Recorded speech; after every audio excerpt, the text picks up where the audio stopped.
Job interview to a foreign land. Same thing I did as a serviceman. I sat inside a little old box while the crew chief outside kicked the chocks. I took aerial pics of desert rocks and rained hellfire down on terrorist blocks. The order came down from on high.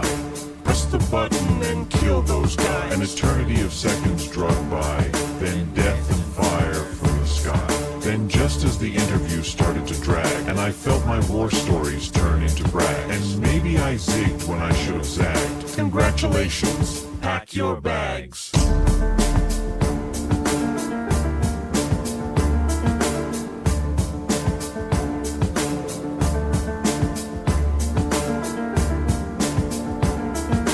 Anything can happen between button push and impact.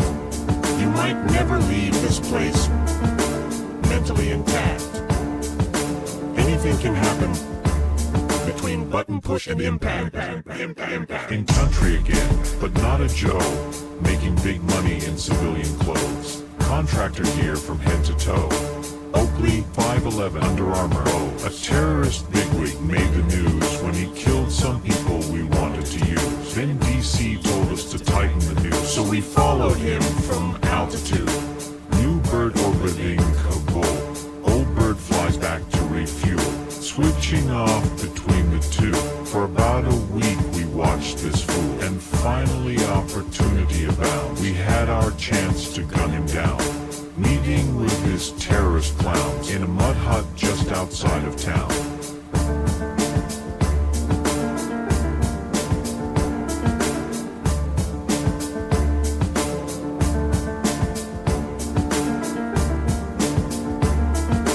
Anything can happen between button push and impact.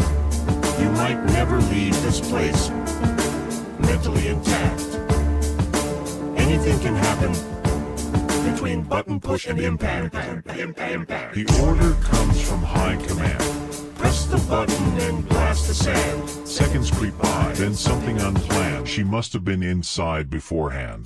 The youngest branch on the family tree. Brown skin, brown eyes, band-aid on her knee. Steps out the door, looks right up at me. Damn these cameras, these UAVs. No one made a single sound when the screen went from orange to brown, as the Hellfire blew the dust around, and the Joe shut all the monitors down. Later that day, I called back home and tried to reach through the telephone and hug my kids, but I was all alone, almost 10 hours from their time zone.